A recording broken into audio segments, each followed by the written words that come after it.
I'm Colleen Dutoy from CAF Southern Africa.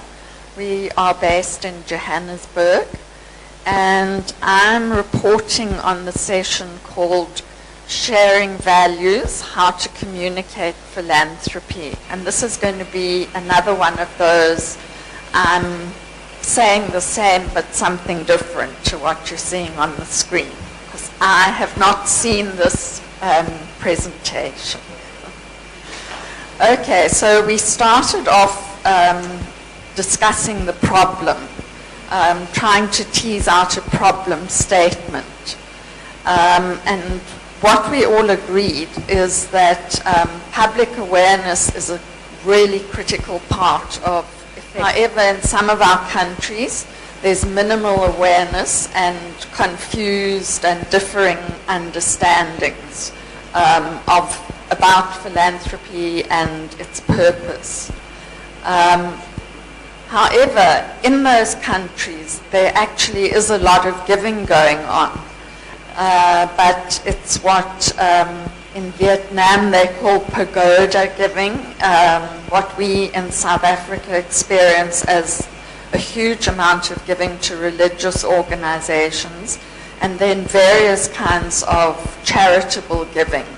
Whereas what we want to be about is strategic philanthropy that supports positive social change. So the other thing that we talked about in defining the issue was the whole issue of civil society, the NGO sector, and its role in society and how that is understood or not understood.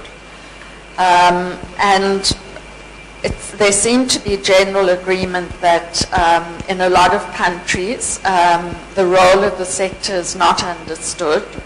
And in fact, in some countries, there's really a lot of mistrust of the NGO sector.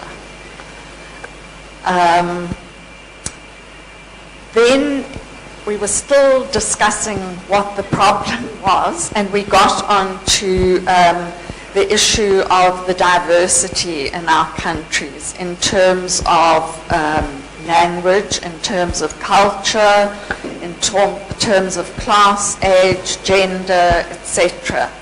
And what we said is that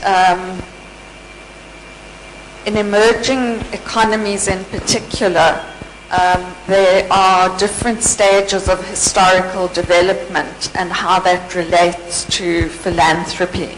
So in some countries, there's still a very ideological and often negatively ideological connotation around philanthropy and its practice. We, of course, also discussed the semantics, if you like, but semantics related to the values conveyed in the term and the practice of philanthropy. And I think we all agreed that that we want to build a concept of philanthropy that actually changes the status quo, when the status quo is something that is not positive and is not democratic.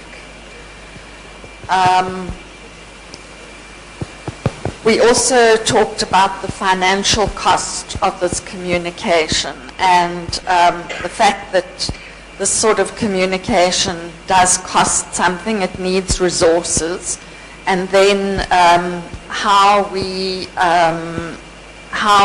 fit that into our overall budgets and what is the right amount to be spent on this communication. Then we got on to who are allies, who are the interested parties, who are the stakeholders, and we talked about the media, we talked about roping in TV stations, we talked a lot about building networks with other collegial type organizations and how these relationships need to be reciprocal. So it's sometimes more effective if somebody else is telling our story and vice versa, and how to build those relationships.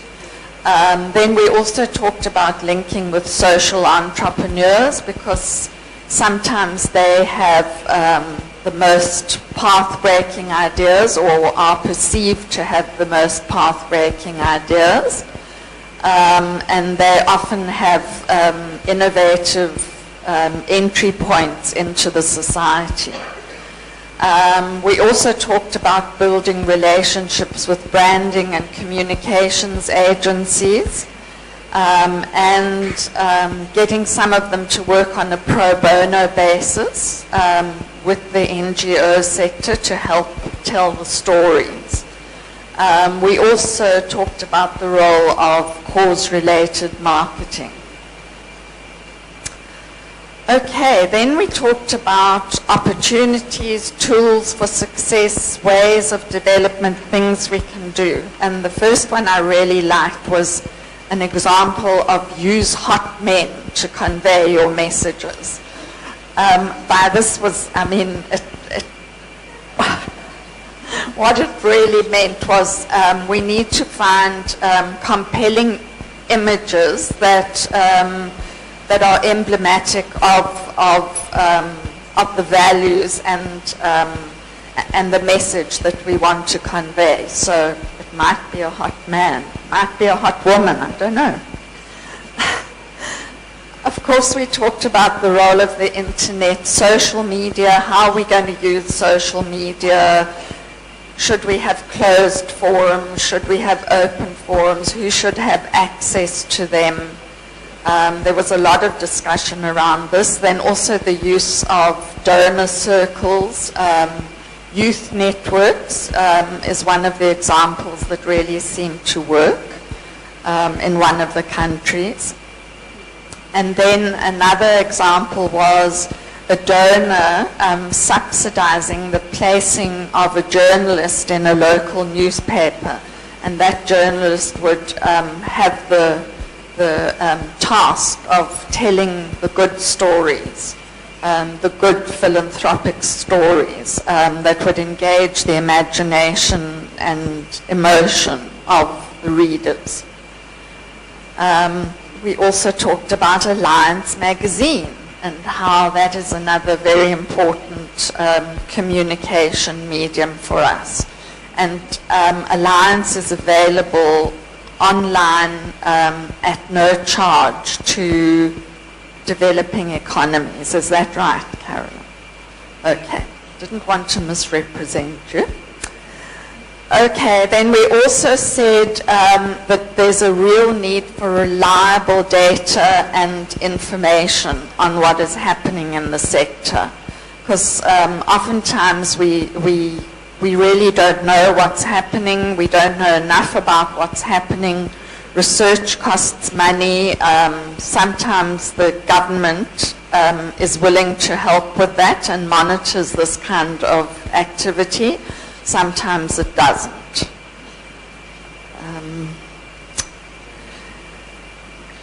On the issue of technology, a lot of emphasis was placed on the fact that we can have the most marvelous technology platforms in the world, but if we don't have an engaged community that is active on that platform, it just becomes an empty gesture. It's not going to have the results that we need.